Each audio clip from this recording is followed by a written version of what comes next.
In this guide, I will show with you how to log in RaboBank online. So let's get started. First, go to Google, search for RaboBank. This is the keyword, as you can see here. After that, friends, you will see different option here. Click the official page here, online page. You will see this one. Click login.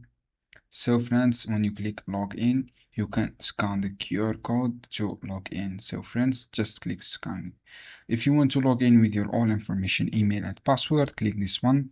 Write your email. In this case, for example, this is your email address.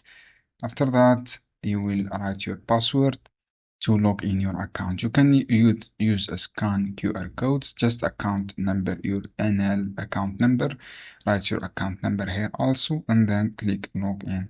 So friends, this is how you can do. Write your account number and then choose your login codes. I hope this guide helpful for you. Don't forget to give like and give share this video for more content. You can also log in with your app. Just download this app on Google Play and then you can log in with your all information.